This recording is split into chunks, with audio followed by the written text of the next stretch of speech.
This is Christopher Walken, and you're listening to the Fantasy Football Helpers Podcast. Valuable fantasy football advice with some entertainment thrown in. Hey Todd, it wouldn't kill you to play some competitive sports once in a while, would it? What's happening, everybody? Welcome to the Fantasy Football Helpers Podcast. I'm your host, George Banco.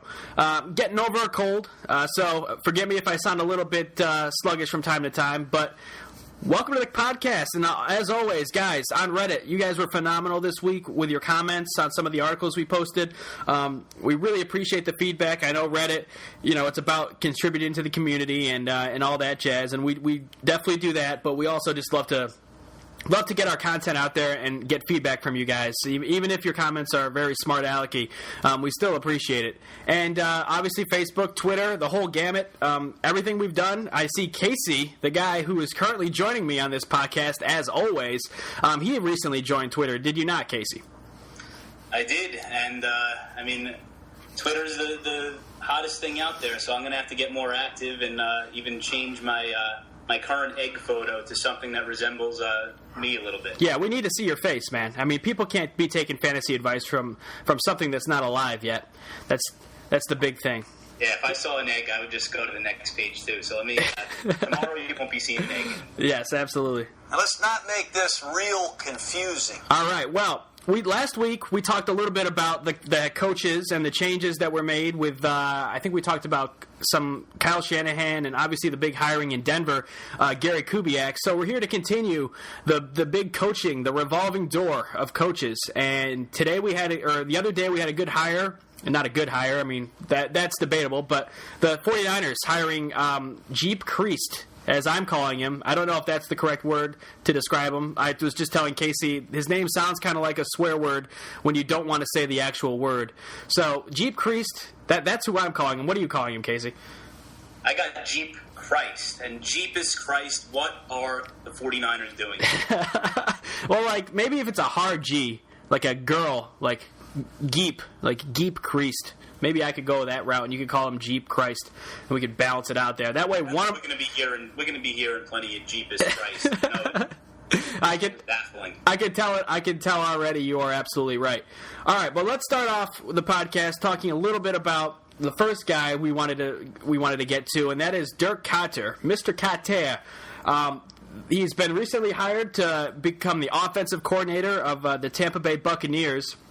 Now, he's coming over from Atlanta, well known for the vertical offense, and he was all about the vertical offense back when he coached at Arizona State in the mid-2000s. So this is a guy who likes to pass the ball. Casey, what's your general take for fantasy implications on what this guy is and just football philosophy overall? From a fantasy standpoint, we've talked a lot about some good offensive coaches that have joined new teams. We talked about Adam Gase. We talked about Gary Kubiak. I think this guy, Dirk Koetter, this might be the most important and biggest signing from a fantasy perspective. Wow. Really? Out of all the coaches. Interesting. Why is that? I'm not saying he's better than all of them. I mean, he's obviously good in the passing game, especially. We've seen it with Atlanta. We've seen Matt Ryan produce big numbers. We've seen what Julio Jones and Roddy White and even Tony Gonzalez and Harry Douglas have done under him. But Tampa Bay was in such shambles, and they went through something unfortunate last year with Jeff Tedford, their offensive coordinator. A guy who did not have a lot of experience, by the way. I mean, he came over from, I think, UCLA, I believe, and he had a lot of college experience, but never any NFL experience. And that was a big concern coming in, and you're totally right, Casey. It proved to be not super successful, especially at the quarterback situation with Luke, was it Josh McCown? I always get the McCowns mixed up. One of the McCowns who was the quarterback, but yeah. Well, we had Glennon and we had McCown, but really, Tedford still didn't have any NFL experience because if you recall, he got sick before the year started. Yeah. And he had to get replaced at the last second by Marcus Arroyo, who was their quarterback's coach. And they just looked lost all year. They didn't really have a real offensive coordinator calling their plays, and they just looked like they were playing schoolyard ball. And they got a ton of talent there. And Mike Evans still put up big numbers. And Vincent Jackson still had a pretty nice year. And now that they have an established, really good coordinator for the passing game. I'm excited about what Mike Evans and Vincent Jackson and even Austin Seferian-Jenkins could do. Yeah, let's talk a little bit about that. Now, the Tampa Bay Buccaneers, obviously that run game has been a big question mark, but I think the biggest question mark has been their offensive line. I got the numbers here. I got them written down somewhere, but basically they were dead last in run blocking. I think they were 32nd, according to Football Outsiders. I think they were 29th in pass blocking. So this is a really bad offensive line. Now, obviously, offensive line isn't completely to blame. It's a team game. So, obviously, the quarterback play has a lot to do with it. The quarterback's holding on to the ball too long. The running backs also have a lot to do with it. Obviously, Doug Martin looks like a shell of his former self from his first season in the NFL. And who knows if he's ever going to be able to return to form. But I think the skill players, the real talent, like you just mentioned, it's all about the receivers with this team, with Austin Seferian-Jenkins, who slowly became more and more relevant as the season went along in 2014. And then, obviously, Mike Evans, who was just getting open at will. If you watch some of the film on this guy, I mean, we continue to ooh and ah over this receiving class, but it's almost impossible sometimes to really compare. We're basically comparing everything to Odell Beckham Jr. But Mike Evans, I mean, if it wasn't for Odell Beckham Jr., this probably was the offensive rookie of the year. I mean, just fantastic numbers for him. The big question mark, of course, like you were just alluding to, is the quarterback. Now, this vertical offense, do you think this is more suited? I mean, the Bucs have the first pick. We all know that. Is it more suited for Jameis Winston? I think it's more suited for him off the bat, or Marcus Mariota. What do you think? I tend to agree with you that it is more of a Winston offense, but everything that we're hearing so far, I mean, it's early, is that Mariota is the guy that Koetter wants and who Lovie Smith is looking at. So, I mean, Mariota's got all the tools as well, and I think either one of them will be an upgrade over McCown. McCown's all right, but I mean, serviceable backup for sure. Now, do you think fantasy-wise, excuse me? Do you think fantasy-wise, Jameis Winston becomes an instant fantasy viable rookie quarterback to take? I know we don't like to take rookie quarterbacks in general. We hardly ever do.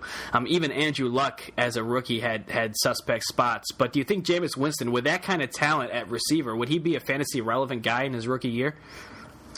I tend to agree. I'm not going to go ahead and recommend a rookie quarterback no matter who it is. We saw that Bortles was the number one pick this year, and we saw what he did. But he had no talent. I'm just saying Mike Evans, it looks like the real deal, and obviously Vincent Jackson and Seferian-Jenkins. He'll have, you know what, those receivers will put up some nice games, but we'll see turnovers, we'll see inconsistency, and, I mean, maybe the rookie quarterback could get as high as like a mid-RB2. I mean, a mid-QB2. Yeah. But I don't see any of these rookie quarterbacks coming in and taking the league by storm. I mean, even like Peyton Manning didn't have a good rookie year. Yeah. So, I mean, it's like you gotta get a year under your belt in the NFL. True. But like obviously the rushing numbers with a guy with the potential of a Marcus Mariota, that's something that immediately reflects in the fantasy stat chart, don't you think? It does. I mean, and we saw it recently with RG3. So yes, I mean, and Tim Tebow even, and Terrell Pryor too. Russell Wilson. And those guys, we're naming some of them, but they're hard to peg. I mean, for every one of a Russell Wilson or a Robert Griffin, you get 20 bust rookie quarterbacks, in my opinion. Yeah, so, I mean, I agree with you. I wouldn't bank on it. I would maybe take, if he's available at the end of the draft, why not? I mean, you'll have free agents out there you could replace. Oh yeah, someone will take him. I know the receiving core is dangerous, and I do expect good numbers from the receiving core, but I think it'll be just too much inconsistency for there to be quarterback value there. Yeah, I tend to agree. Honestly, though, if the offensive line was just a little bit better, I would consider it. Obviously, the backfield wasn't good this year. We don't know what Charles Sims is going to be. He really didn't see much time at all. Obviously, that injury that cost him basically a half a season really impacted him. He never really got going. And then you have Doug Martin, and then you have Mike James, some of the backup running backs, Bobby Rainey. Those guys are okay, but they're not. They're definitely not going to be consistent fantasy options. But I think if that offensive line was a little bit better, I would almost be more confident to take somebody like Mariota, even as a QB2, but I agree with you. Right now, I'm not looking at any rookie quarterbacks. Even, as the draft comes, I probably still won't change my mind on that, but who knows? I wanted to tell you a little bit about Mr. Dirk Koetter. obviously this guy has been around. He was the offensive coordinator for the Jacksonville Jaguars, and took a quarterback in David Garrard. David Garrard was not really known as a pocket passer, or a very successful one, rather, and Koetter kind of changed that a little bit. I mean, Garrard finished with an 18-3 touchdown interception ratio in 12 games. I think this was in 2007, which, the Jaguars ended up going to the playoffs. They lost to that crazy 2007 Patriots team, but I mean, Garrard had a great season in the time that he played, and this was coming from a guy who I don't think a lot of people considered one of the best quarterbacks in the league at the time. It was kind of a surprise. Obviously, Garrard had some rushing capability too. He was a little bit like he was built almost like Brian Leftwich, kind of a big guy, but was mobile enough to make runs when he had to. So I just think that with a guy like Garrard, if he can turn Garrard around, don't you think he can kind of turn anybody around? I do. I think he's a magician when it comes to a passing offense.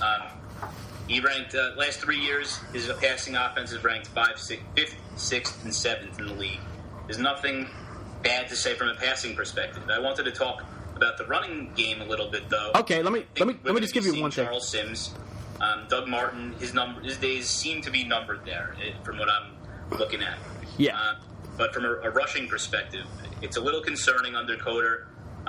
Despite getting Steven Jackson there, I know it's the end of a career, Steven Jackson, but I mean they were excited when they signed him. Atlanta, the last 3 years, has been 29th, 32nd, and 24th in the run game, and I mean they also have their offensive line issues, but it seems like Koetter just has more to offer in the passing game than in the running game. Tampa Bay, like you said, has their offensive line issues, but they allowed 52 sacks last year, which is 3rd in the league, so he's going to have to straighten that out. But we've seen with Matt Ryan and with the receivers that with a bad offensive line, he can still find a way for his quarterback and his offense to put up numbers in the passing game. Absolutely. I mean, it might be kind of like Atlanta. It's kind of funny because Tampa Bay is a lot like the current Atlanta Falcons, like you just said. Offensive line issues, but some great potential at receiver and no running game. It's kind of the same thing. So I almost feel like could you see this Tampa Bay offense basically becoming the new Atlanta Falcons? Yeah, that's why I'm really advocating for this signing to be the most important one from fantasy's perspective, because Atlanta is a fantasy goldmine. I mean, Julio's a wide receiver 1, Roddy's a nice wide receiver 2, and when Tony Gonzalez was there, he was a number 1 tight end. And I could see Koetter specifically mentioned Austin Sperry and Jenkins as someone he's excited to work with. Yeah. So I'm excited to see what Koetter could bring to this table, and I would upgrade everybody on this offense, including the running back, because just because there'll be more scoring and more first downs and more yardage in general, the running backs will get a little bit better too. Absolutely. I mean, Matt Ryan was typically in the top 5 in passing attempts, and the following season, I was just talking about David Garrard in 2007. In 2008, he had 535 passing attempts, which was 7th in the league. It's crazy that he was throwing that much, considering I didn't really ever consider him a pocket passer. And you remember some of the receivers they had in Jacksonville. They had, they had Mike Sims Walker. I'm drawing a blank on some of the other ones right now, but they made a good. I mean, Mike Sims Walker was a fantasy, a wide receiver too, when Koetter was there. So I totally. That's a perfect example of why this guy is important. Where is Mike Sims Walker? Where has he been? Where was he? I mean, he had that great rookie year, and then he disappeared after Koetter was gone. I mean, yeah. I think this guy is going to make Mike Evans really something special. And I mean, Vincent Jackson's been good for a long time, but he'll just keep on producing and do maybe even more. And Austin Sperry and Jenkins, a big sleeper for next year. I'm going to be taking him in a lot of drafts. Absolutely, and like I just said, if the quarterback is passing a lot, I mean that's going to lend itself to fantasy numbers. It'll just be interesting to see which quarterback it is, and we'll have all draft to analyze if the Tampa Bay Bucs are going to take Mariota. There's been talks of Chip Kelly trying to trade Nick Foles in order to trade up to get Mariota. So there's going to be all sorts of stuff, as always is with the draft, where teams are like spreading rumors to kind of throw each other off. So until we find out who that quarterback is, we won't know. We won't be so confident in knowing how good the offense could be, but it's definitely something to be intrigued about with this hire. I totally agree with you. Do we have any other notes on Koetter? Because I think I basically covered it all, and we can switch.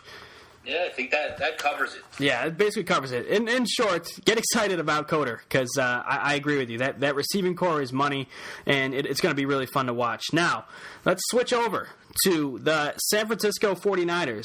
Recently hiring that head coach, Jim Tomsula, and now they have Jeep Kriest at offensive coordinator. This was a pretty recent hire. I think this happened about 1 day ago now. He's one of the only assistants under that Jim Harbaugh brought in that is still with the team. I think his real name is actually George, which is kind of nice. I'm a George as well, and they just call him Jeep for some reason. But I think this was another puzzling hire from a team that seems to be really just making all the wrong decisions, and it just keeps snowballing. What did you think of this hire, Casey? George, are we going to start calling you Jeep now? Yeah, call me Jeep. Don't call me Jeep though if he's got a losing record. I don't want to be associated with that if I can. Help me make sense of this for a second. This signing. I mean, you get Harbaugh's gone. I mean, the team was in shambles before Harbaugh got there, and this past year everything went downhill. Colin Kaepernick basically had an awful year. He looked lost. The whole year he looked lost. He looked like a lot like RG3 to me. He took a huge step back. Yes. He was an up-and-coming quarterback. It looked like he was going to be a top 10 guy and took a huge step back. And as a result, you take your quarterback's coach and you promote him to offensive coordinator. His one job was to focus on Kaepernick and make him a better player, and he miserably failed this year. And then you go and you take this guy and you make him the coordinator? I mean, what kind of message does that send to your players and your franchise and any free agents that are looking to get here? I mean, and then your head coach is some defensive line guy. So, I don't know. I know Greg Roman wasn't anything that special as an offensive coordinator, and this guy, Jeep Kriest, or whatever you want to call him, wasn't calling the plays. Maybe he could do something creative, but I don't know. For the way Kaepernick took a step back like that, this is the last thing you want. Signing at all. Yeah, this is the last thing you want from a quarterback who is maybe 1 or 2 seasons away from being benched or even maybe out of the league. I think that's a little drastic to say he's going to be out of the league. He's still young. He's still got potential. I mean, his running ability is second to none at times. I agree with you. I don't quite understand. I heard an interesting theory on Reddit about how they wanted to get this group here because, Jim Harbaugh, they brought him in, they paid him a lot of money because they wanted to make sure that the team would be good enough for them to draw enough hype to get a new stadium. And now that they have the new stadium, they're happy with just, resting on that and thinking that that's going to bring enough fans and they don't have to, have a great product anymore, which seems kind of crazy to me, but it was kind of an interesting theory. But I agree with you. For a team that was so close to winning the Super Bowl, and then they almost got to the Super Bowl 2 years in a row. For a team that has a defense that's there already, they have a Super Bowl caliber defense when Patrick Willis is healthy and Justin Smith is healthy. I mean, how do you go ahead and just trash the thing just because Harbaugh didn't get along with the ownership? I don't even think it was so much. They could have brought in Adam Gase. I mean, Adam Gase became a coordinator. They could have given this guy the head coaching job and said, all right, Kaepernick has all the skills in the world. Make him a great quarterback. And that's what I would have loved to have seen. Yeah, and obviously Jacksonville, they went out and made the right hire for a quarterbacks coach who's got a ton of experience developing guys. And you were almost thinking that, maybe they were going to do this.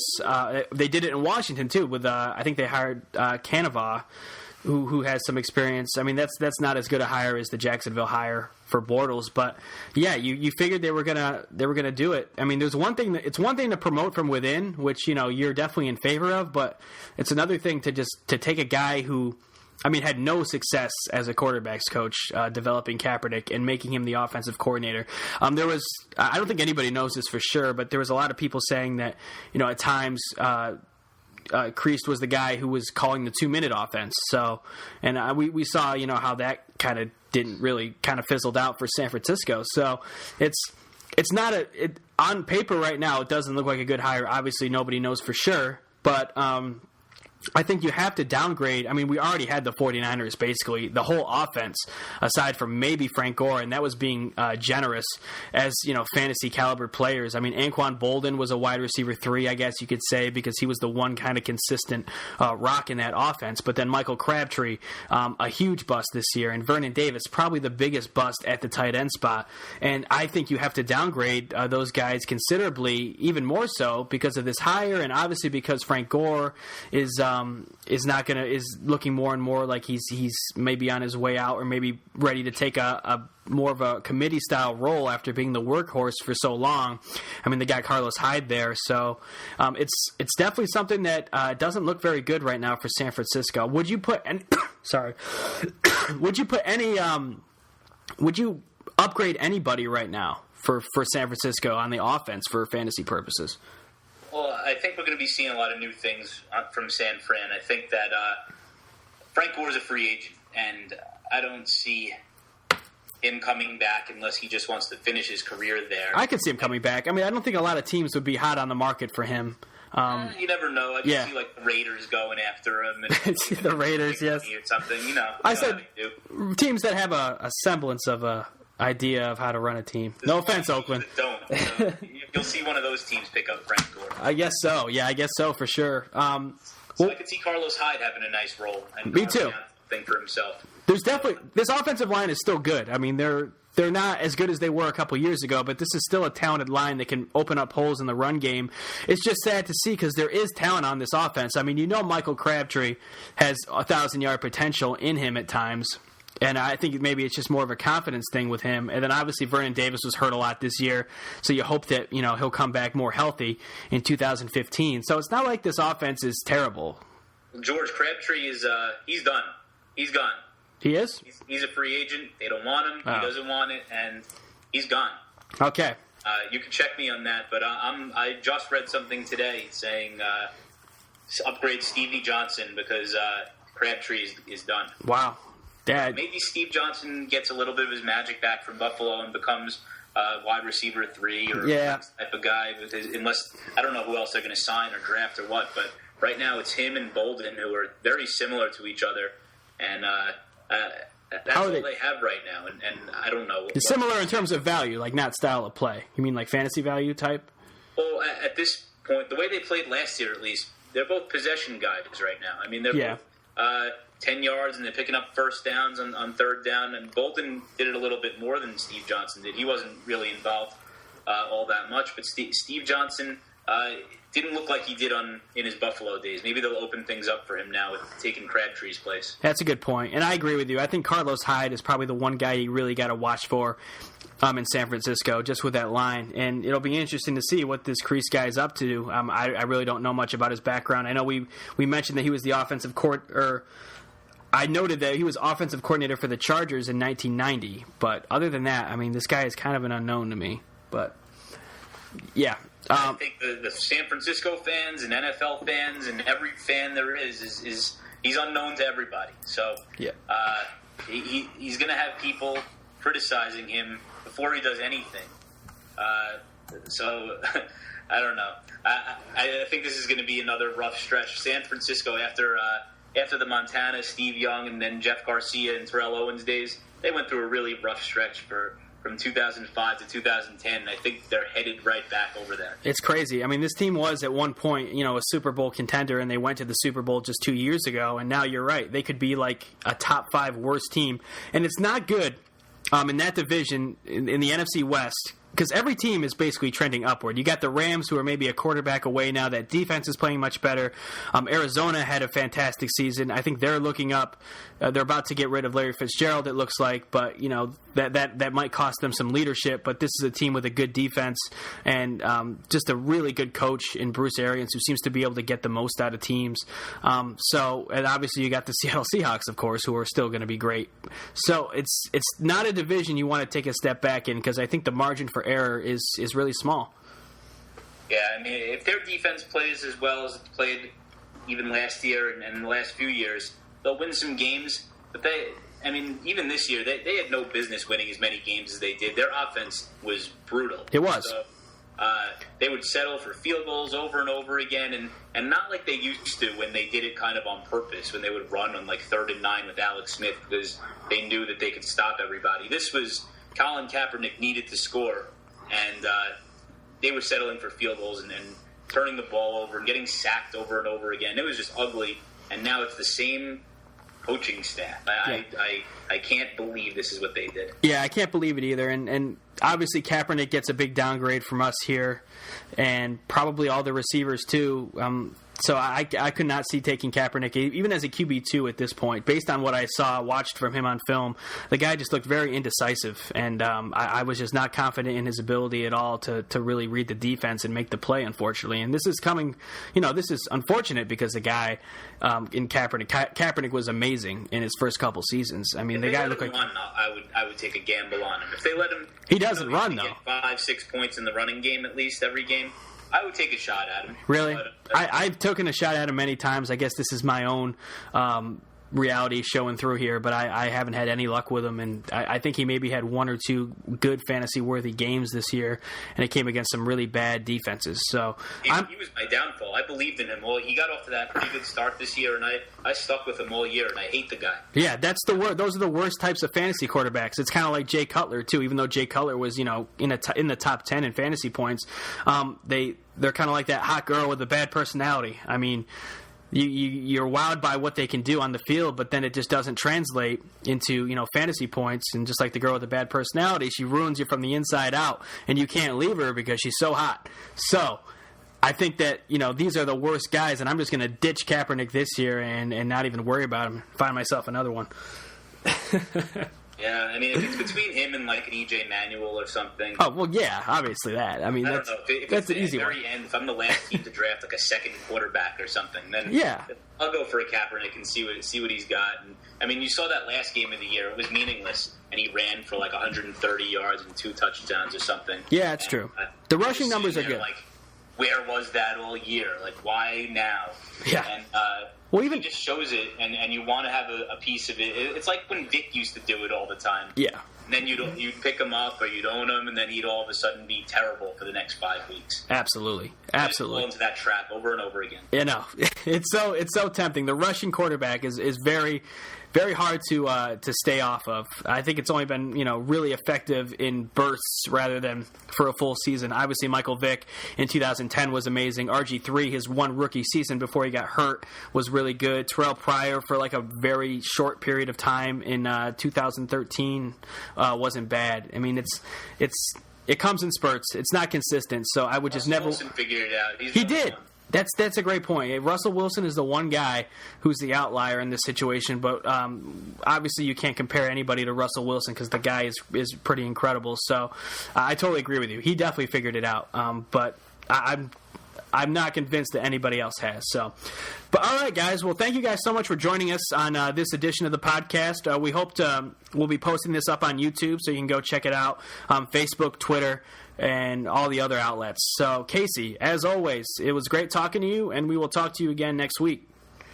Everyone enjoy the Super Bowl, and hit me up on Twitter. I promise I'll get it straightened out, and you'll get some quick responses, some good advice. Yeah, absolutely. We'll be talking to each other back-to-back all the time, exchanging any thoughts that we have on the upcoming fantasy season, any other transactions that go down in the coming months. Just check us out on there. We're going to be giving you guys as much information as possible to get you geared up for your dynasty drafts in May.